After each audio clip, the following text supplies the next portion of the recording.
2024 সালের মাধ্যমিক পরীক্ষার প্রস্তুতির জন্য তোমরা যারা এবিটি এর টেস্ট পেপারটাকে বেছে নিয়েছো, তোমাদের সাহায্য করার জন্য আরও একটা ভিডিও। এই টেস্ট পেপার থেকে আমরা ইংরেজির পেজগুলো আলোচনা করব।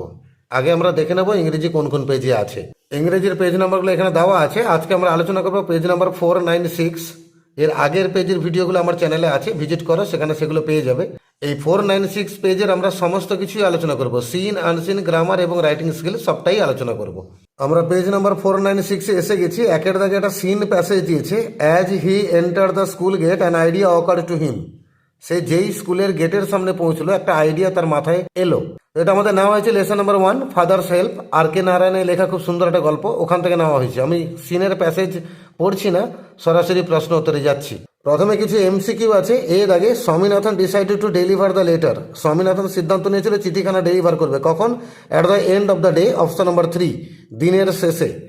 বি দাগে স্যামুয়েল ওয়াজ। স্যামুয়েল স্যার কেমন ছিলেন? উত্তর হচ্ছে খুবই সহানুভূতিশীল, কম্পেশনেট, অপশন নাম্বার 2, মানে বন্ধুভাবাপন্ন। আর সি দাগে স্বামীনাথন ওয়াজ। স্বামীনাথন কত দেরি করে স্কুলে গেছিল? উত্তর হচ্ছে half an hour late, option number 3, আধ ঘন্টা দেরি করে স্কুলে গেছিল। আর ডি দাগে Samuel was impressed by. Samuel sir মুগ্ধ হয়ে গেছিলেন কার দ্বারা?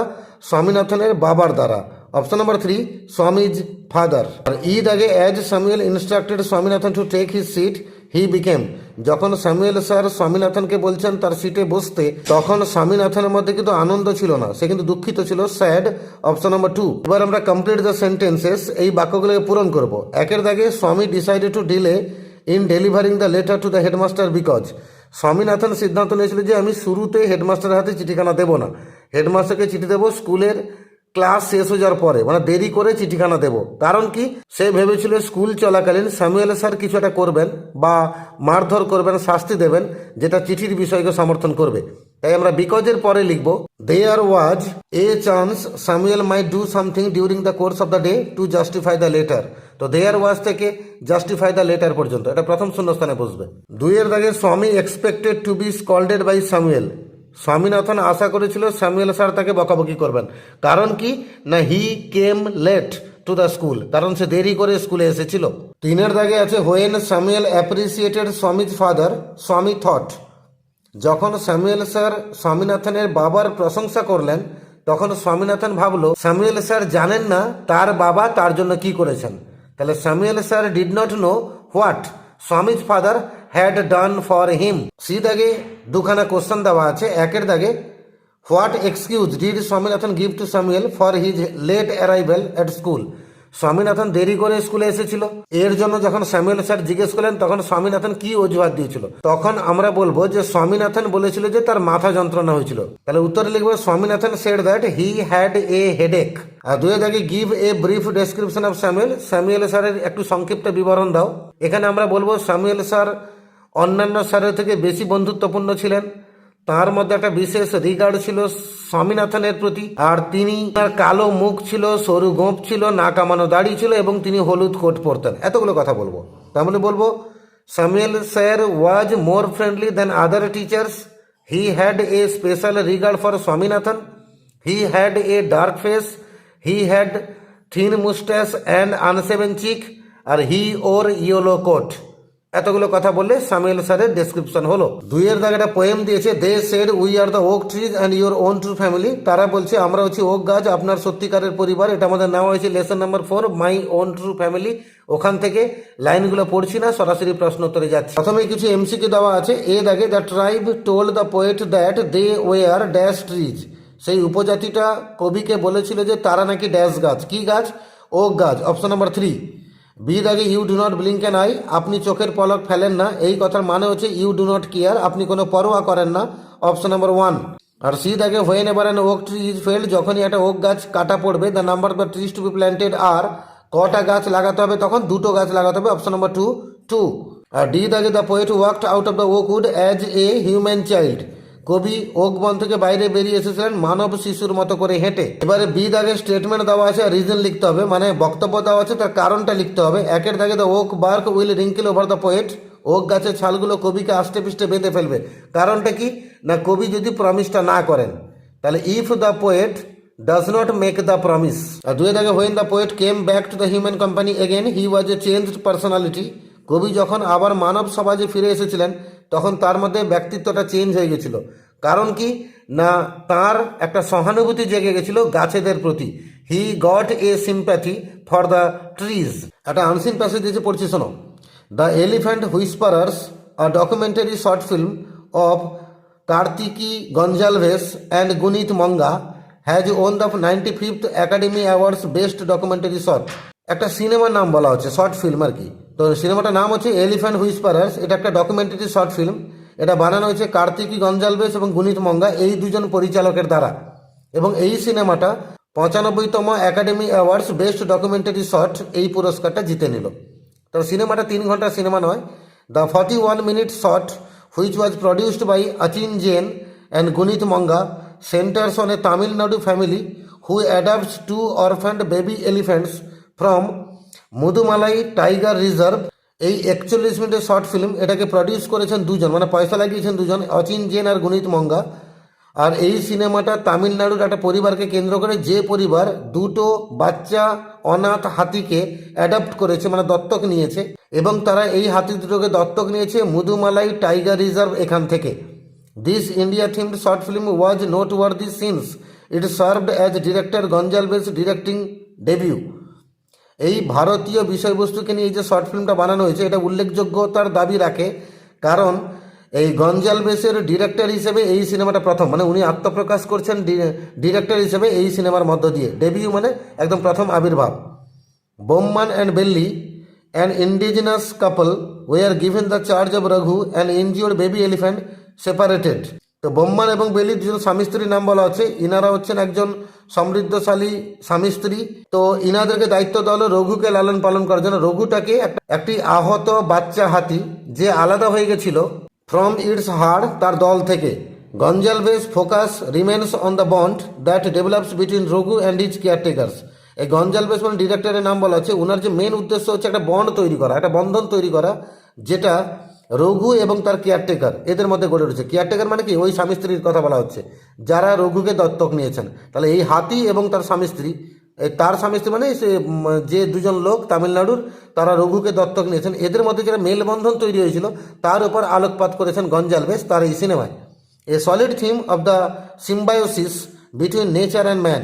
আর এই সিনেমাতে এই যে বিষয়বস্তুটা নেওয়া হয়েছে, এটা কিন্তু মানুষ এবং প্রকৃতির সংযোগ রক্ষাকারী দারুণ একটা topic, that is becoming scarcer by the day. আর আজকের দিনে এই জিনিসটা খুবই দুর্লভ, যে মানুষের সঙ্গে প্রকৃতির কোনো বন্ধন নেই, মানুষ বরং নিষ্ঠুর আচরণ করছে প্রকৃতির সঙ্গে।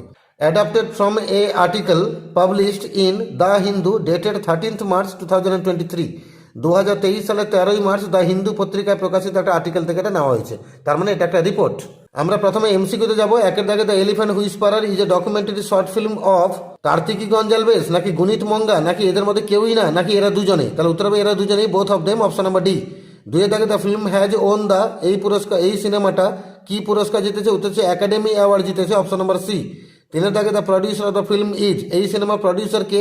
না অচিন জেন এবং গুনিত মঙ্গা, এই দুজন, অপশন নাম্বার বি। আর চারে দাগে the duration of the film is, এই ফিল্মের ডিউরেশন কত? 41 মিনিট আমরা অপশনে পেয়েছি, টেক্সটে 41 মিনিট আছে, এখানে অপশন হবে more than half an hour, আধ ঘন্টার বেশি, অপশন নাম্বার ডি। পাঁচে দাগে the parents of the adapted baby elephants were, এই বাচ্চা যে হাতি, এদের বাবা মার কি খবর পাওয়া গেছে? না, এদের বাবা মার কিন্তু সত্যিকারে কিন্তু কোনো খবর নেই এই টেক্সটে। অ্যাকচুয়ালি এই একটা দলের মধ্যে ছিল, দল থেকে আলাদা হয়ে গেছিলো। তাহলে তার বাবা মা মৃত, বলতে পারবো না, তার বাবা মার কথা উল্লেখ করা হয়নি, এটা বলবো আমরা অপশন নাম্বার বি। কারণ এলিং মানে অসুস্থ হবে না, ইমপ্রিজন মানে কারাবন্দি, এটাও হবে না, তো option number B, not mentioned. আর ছয় দাগে as a director it is Gonsalves, আর ডিরেক্টর হিসেবে গঞ্জালভেস এর এই সিনেমাটা কি? প্রথম সিনেমা, মানে debut film, first film, option number A. আমরা ট্রু ফলসে যাবো, টিএফ লিখবো, সঙ্গে সাপোর্টিং স্টেটমেন্ট দেবো। একের দাগে Bomman and Belli acted as the foster parents of the orphaned elephant, এই অনাথ হাতির পালিত বাবা মা হিসেবে কাজ করবেন বোম্মান এবং বেলি। অবশ্যই ঠিক, কারণ তারা এই হাতি বাচ্চাটাকে দত্তক নিয়েছেন। আমরা টি লিখবো আর সঙ্গে সাপোর্টিং স্টেটমেন্ট দেবো। বোম্মান অ্যান্ড বেলি an indigenous couple were given the charge of Raghu an injured baby elephant. এই পর্যন্ত লিখে দেবো, এটা সাপোর্টিং স্টেটমেন্ট 1। দুইয়ের দাগে আছে the movie is set in Mudulai national park, এই মুভিটা গড়ে উঠেছে মুদুলাই ন্যাশনাল পার্কে। কথাটা ভুল, এটা তামিলনাড়ুর একটা পরিবারকে কেন্দ্র করে গড়ে উঠেছে, ফলস হবে। আর সাপোর্টিং স্টেটমেন্ট দেবো, centres on a Tamil Nadu family who অ্যাডাপ্টস 2 orphaned baby elephants from Mudumalai tiger reserve. Mudumalai national park নয় কিন্তু, তো আমরা সেন্টার্স অন থেকে শুরু করে টাইগার রিজার্ভ পর্যন্ত এটা তুলবো। এটা হচ্ছে সাপোর্টিং স্টেটমেন্ট 2। 3-এর দাগে আছে the caretaker stole the baby elephant from its হাড়। এই কেয়ারটেকাররা তারা বাচ্চা হাতিটাকে চুরি করেছেন তাদের দল থেকে। কথাটা ভুল, চুরি কিন্তু করেননি, ওই বাচ্চা হাতিটা দল থেকে বিছড়ে গেছিল, আলাদা হয়ে গেছিল। তাই সাপোর্টিং স্টেটমেন্ট হবে an injured baby elephant separated from its হাড়। তাহলে অ্যান ইনজিওর্ড থেকে হাড় অব্দি, এটা থার্ড সাপোর্টিং স্টেটমেন্ট। চারখানা কোশ্চেন আছে। একে থেকে why does the film deserve attention. এই সিনেমাটা অ্যাটেনশনের দাবি রাখে কেন? না এটা একটা সেন্সিটিভ সিনেমা, মানুষ এবং প্রকৃতির মেলবন্ধন তৈরি করার জন্য সিনেমা, মানুষ এবং পশুর মেলবন্ধন তৈরি করার জন্য সিনেমা। এখান থেকে আমাদের একটা সহানুভূতি জন্মাবে প্রাণীদের প্রতি, প্রকৃতির প্রতি। তাই এই সিনেমাটা অ্যাটেনশনের দাবি রাখে। আমরা লিখব the film deserves attention because it is a movie of the bond between man and nature, comma man and elephants, comma man and animals. So we get a sympathy for the animals and nature from this movie. So this film deserves an attention. আর দুয়ে দেখেছে what becomes the theme of the documentary. এই documentary ফিল্মের থিমটা কি? সেক্ষেত্রে আমরা উত্তরে লিখব the theme is a solid theme of the symbiosis between nature and man that is becoming scarcer by the day. এটা হচ্ছে আমাদের সেকেন্ড প্রশ্নের উত্তর। 3-এর দাগে কোশ্চেন আছে who were given the charge of Raghu. রঘুর দায়িত্ব কাকে দেওয়া হলো? না তামিলনাড়ু সে ইন্ডিজেনাস কাপল, দুজনের নামও দেওয়া আছে বোম্মান এবং বেলি, তাদেরকে দেওয়া হয়েছিল। বোম্মান অ্যান্ড বেলি and indigenous couple were given the charge of Raghu. তাহলে বোম্মান থেকে রঘু পর্যন্ত থার্ড প্রশ্নের উত্তর। আর 4-এর দাগে বলেছে what according to Gonsalves is becoming rare nowadays. গঞ্জালভেসের মধ্যে কোন জিনিসটা আজকে দুর্লভ হয়ে যাচ্ছে? না মানুষ এবং প্রকৃতির বন্ধন, সেটা দুর্বল হয়ে যাচ্ছে। তো আমরা লিখে দেবো the bond between man and nature is becoming rare nowadays. আমরা গ্রামারে যাব অল দো চিলড্রেন লাভ আউটডোর গেম। যদিও বাচ্চারা বাইরের খেলা পছন্দ করে, their parents consider their interest as harmful and meaningless. বাচ্চারা বাইরে খেলতে ভালোবাসে কিন্তু বাবা মা ওটাকে ক্ষতিকারক বলে মনে করেন। A child who spends time and energy in outdoor activities grows up to be healthy and strong. একটা বাচ্চা যে আউটডোর গেমে সময় কাটায় সে কিন্তু স্বাস্থ্যবান হয় এবং শক্তিশালী হয়। আর 5-এর এ থাকে আর্টিকেল প্রিপোজিশন।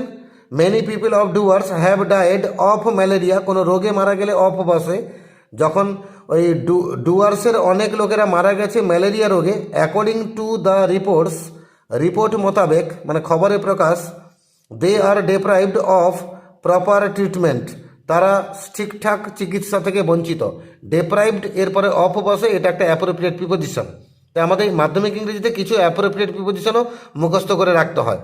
আর যদি কোন কোন অ্যাপ্রোপ্রিয়েট প্রিপোজিশন মুখস্থ করবে তার সাজেশনটা কি, কটা মনে রাখলে হবে, এরকম যদি জানতে চাও তাহলে আমার চ্যানেলে ভিজিট করো, প্লেলিস্টকে ক্লিক করো, গ্রামারের ভিডিওগুলো বার করো, সেখানে অ্যাপ্রোপ্রিয়েট প্রিপোজিশন বলে একটা ভিডিও আপলোড করা আছে। সেই প্রিপোজিশনগুলো খাতায় নোট ডাউন করে নাও, দেখবে ওরই ভিতরেই কিন্তু আসে পরীক্ষায়। বিয়ের আগে ডু অ্যাজ এ ডাইরেক্টর। একের আগে this is one of the funniest stories of Sukumar Ray. এটাকে পজিটিভ ডিগ্রি করতে বলেছে। আমরা লিখবো very few stories of Sukumar Ray are as funny as this. 2-এর দাগে the old man was very weak he cannot carry the load. এটাকে সিঙ্গেল সেন্টেন্স করতে বলেছে। আমরা সিম্পলে চলে যাব। উত্তর হবে the old man was too weak to carry the load. প্রথমটা টি ডাবলো আর পরেরটা টিও। আবার বলছি the old man was too weak, এখানে T double O, to carry the load, এখানে টিও। 3-এর দাগে we pasted the gold tinsel stars all over the kite and had written our names on it. Voice change করতে বলেছে। কম্পাউন্ডে আছে, দুটো voice change হবে। তো উত্তর হবে gold tinsel stars war pasted all over the kite and our names had been written on it by us. Phrasal ভার্বে যাব। লিস্ট আছে পুট আউট মানে নিভিয়ে দেওয়া, এক্সটিংগুইশ, ব্রিং আউট উত্তর হবে পাবলিশ, কেম রাউন্ড এটা হচ্ছে তোমার রিকভার, আর গিভ ইন সারেন্ডার। তো প্রথমে আছে পাবলিশড, তো আমরা লিখবো ব্রিং আউট বাজবো কিন্তু এখানে থার্ড ফর্মে আছে, তাই আমরা এখানে বসাবো ব্রট আউট। আর সারেন্ডার এটা লিখবো আমরা গিভ ইন, আর এক্সটিংগুইশ এটা লিখবো আমরা পুট আউট। 6-এর দাগে vocabulary a child whose parents are dead. একটা বাচ্চা যার বাবা মা মারা গেছে তাকে আমরা অরফান বলি, ORPHAN, অরফান। শব্দগুলো কোথায় আছে খুঁজে দেবো, আগে শুনে নাও, এটা অরফান হবে। A person first appearance in a particular role, বিশেষ ভূমিকায় প্রথমবার আবির্ভূত হওয়া, এটাকে আমরা ডেবিউ বলি। আর নেটিভ এটাকে আমরা বলবো ইন্ডিজেনাস। আর এ মিউচুয়ালি বেনিফিশিয়াল রিলেশনশিপ, একটা পরস্পরের লাভ হবে এরকম সম্পর্ক, তাকে আমরা সিম্বায়োসিস বলি। তো চলো শব্দগুলো কোথায় আছে খুঁজে দেবো। অরফান্ড শব্দটা এখানে পাবো, ইন্ডিজেনাস শব্দটা এখানে পাবো, ডেবিউ কথাটা এখানে পাবো, আর সিম্বায়োসিস কথাটা এখানে পাবো। তো চারখানা শব্দ পেয়ে গেলে এবার আমরা রাইটিং স্কুলে যাবো। 7 দাগে একটা স্টোরি লিখতে বলেছে, আবু বেন আদেম। কাহিনীটা শুনেছো, আবু বেন আদেম একটা লোকের নাম। একটা রাতে সে জেগে উঠছে, একজন এঞ্জেল মানে দেবদূত, সে একটা লিস্ট বানাচ্ছে ওই সমস্ত লোকেদের যারা ভগবানকে ভালোবাসে। আবু তখন রিকোয়েস্ট করছে এঞ্জেলকে যে আমার নামটা লিখো, আমি ভগবানকে ভালোবাসি না, কিন্তু আমি প্রতিবেশীকে ভালোবাসি, আমার আশেপাশে লোকজনকে ভালোবাসি, তাই আমার নামটা নোট করো। এঞ্জেল লিখছে এবং চলে যাচ্ছে। পরের দিন আবার এঞ্জেল আসছে, সে আবু বেন আদেমকে একটা লিস্ট দেখাচ্ছে, আর সেই লিস্টে আবু বেন আদেমের নামটা একদম টপে ছিল। এই হচ্ছে আমাদের গল্প। আমরা সংক্ষেপে গল্পটা লিখবো। আমরা উপরে হেডিং দেবো the story of Abou Ben Adhem. Abou Ben আদেমের একটা কাহিনী। Abou Ben Adhem was a great man. Abou Ben Adhem ছিল একটা মহান মানুষ। He was simple and honest. সে ছিল সহজ এবং সৎ। He loved his fellow beings. তার প্রতিবেশীদের সে ভালোবাসত। He was loved by all. সকলে তাকে প্রচুর পছন্দ করত। One night he woke up from his sleep. একদিন রাতে তার ঘুম ভেঙে গেল। He saw an angel in his room. সে একটা দেবদূতকে দেখতে পেল তার রুমের মধ্যে। The angel was making a list of those who love God. আর দেবদূত একটা তালিকা বানাচ্ছিল সেই সমস্ত লোকেদের যারা ভগবানকে ভালোবাসে। Abou saw the list but could not find his name there. Abou সেই তালিকাটা দেখলো, কিন্তু সেখানে তার নিজের নামটা দেখতে পাচ্ছিল না। Then Abou requested the angel to write his name as one who loves his fellow men. Abou Ben Adhem request করলো সে এঞ্জেলকে তার নামটা লিখতে, যেহেতু সে ফেলো মেনদেরকে ভালোবাসে। The angel wrote the name and disappeared. Angel সেই নামটা লিখলো এবং অদৃশ্য হয়ে গেল। The angel came again in the next day. আর এঞ্জেল পরের দিন আবার এলো। He showed another list. সে আরেকটা লিস্ট দেখালো। It was the list of those who love their fellow beings. এটা ছিল তাদের তালিকা যারা প্রতিবেশীকে ভালোবাসে। Abou saw that his name was at the top of the list. Abou দেখলো তার নাম কিন্তু সেই তালিকাতে একদম উপরে রয়েছে। Abou was very happy. আর আবু খুব খুশি হলো। মোরাল হচ্ছে, জীবে প্রেম করে যেই জন সেই জন সেবিছে ঈশ্বর। Serving man is two worship the god. 8 জায়গাটা রাইটিং দিয়েছে, তুমি তোমার স্কুলের যে হেলথ ক্লাব আছে তার তুমি হাউস ক্যাপ্টেন। তুমি একটা নোটিশ লিখবে, ওই হেলথ ক্লাবের মেম্বারদেরকে রিকোয়েস্ট করবে একটা ওয়ার্কশপ হবে তোমার স্কুলে, কর্মশালা হবে, সেই কর্মশালাতে ওনারা যেন যোগদান করেন। এই কর্মশালা তোমার হাউস আয়োজন করছে, তার লক্ষ্য হচ্ছে বাচ্চাগুলোকে সুনিশ্চিত করতে হবে, তাদের দায়িত্ব বোঝাতে হবে, কর্তব্য বোঝাতে হবে, যাতে তারা স্কুলের পরিবেশটাকে স্বাস্থ্যবান, সুস্বাস্থ্যকর এবং প্রকৃতি বান্ধব করে রাখে। এই নোটিশটা আমরা সহজে লিখব। আমরা একদম প্রথমে স্কুলের নাম দিয়ে দেবো, নিমতলা হাই স্কুল লিখেছি। তুমি তোমার স্কুলের নামটা লিখবে। নোটিশ লিখবো, নোটিশ নাম্বার দেবো, যে কোনো একটা সংখ্যা বসাবো, সঙ্গে ডেট দিয়ে দেবো বা সালটা উল্লেখ করবো। ডেট দেবো 22/12/2023, তুমি তোমার মতো ডেট দেবে। সাবজেক্ট দেবো workshop on the students duty and responsibility for healthy, hygienic and nature friendly school environment. লেখা শুরু করো। All the students of Nimtala high school are hereby inform that the health club house of our school is going to organize a workshop with the aim of ensuring students of the duties and responsibility to keep our school environment healthy, hygienic and nature friendly. Nimtala high স্কুলের সমস্ত ছাত্রছাত্রীদের জানানো যায় যে আমাদের বিদ্যালয়ের health ক্লাবের house তারা আয়োজন করতে চলেছে একটা কর্মশালা। তাদের লক্ষ্য হচ্ছে স্টুডেন্টদের দায়িত্ব এবং কর্তব্য বুঝিয়ে দেওয়া, যাতে তারা স্কুলের পরিবেশটাকে স্বাস্থ্যবান, হাইজেনিক এবং প্রকৃতি বান্ধব করে রাখে। The workshop will be held in the school building on Friday. এই কর্মশালা স্কুলের বিল্ডিংয়ে হবে শুক্রবার দিন। Some experts will come to conduct the workshop. কিছু বিশেষজ্ঞরা আসবেন, এই কর্মশালাকে পরিচালনা করবেন। So all the members of the health club house are requested to take part in this workshop positively. তাই হেলথ ক্লাবের সমস্ত মেম্বারকে জানানো হচ্ছে তারা যেন এই কর্মশালাতে সক্রিয়ভাবে যোগদান করেন। The cooperation from all is highly solicited. সকলের সহযোগিতা একান্ত কাম্য। Further details will be put up on the notice board. আর বিশদ বিবরণ নোটিশ বোর্ডে টাঙিয়ে দেওয়া হবে। এটা লিখে সাইন্ড বাই মানে এসডি লিখবে, তারপর তোমার নাম লিখবে। আমি এখানে লিখেছি নির্মল কুণ্ডু, তুমি তোমার নাম দেবে।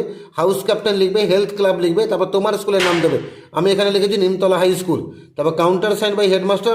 হেডমাস্টারকে দিয়ে কাউন্টার সাইন করাবে, নিচে একটা সই করার জায়গা ফাঁকা রাখবে। একটা ডায়লগ লিখতে হবে, তোমার বন্ধুর সঙ্গে তোমার একটা ডিসকাশন চলছে, যাতে স্কুলে রেগুলারলি বাচ্চারা আসে, তাতে তাদের জ্ঞান ভিত্তিক এবং ইমোশনাল মানে আবেগ ভিত্তিক যে স্বাস্থ্য আছে ছাত্রদের, তার যেন উন্নয়ন ঘটে, মানে জ্ঞান যেন বাড়ে আর ইমোশনাল সিচুয়েশনে যেন ডেভেলপমেন্ট হয়।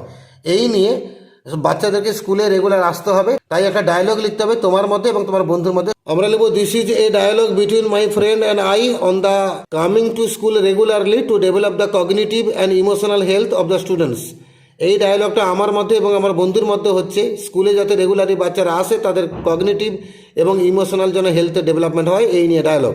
প্রথমে আই মানে আমি বলছি, Ravi won't you go to school today? আচ্ছা রবি, তুই কি আজকে স্কুলে যাবি না? রবি বলছে, no I have a small work at home. না, আমার বাড়িতে একটা ছোট্ট কাজ আছে।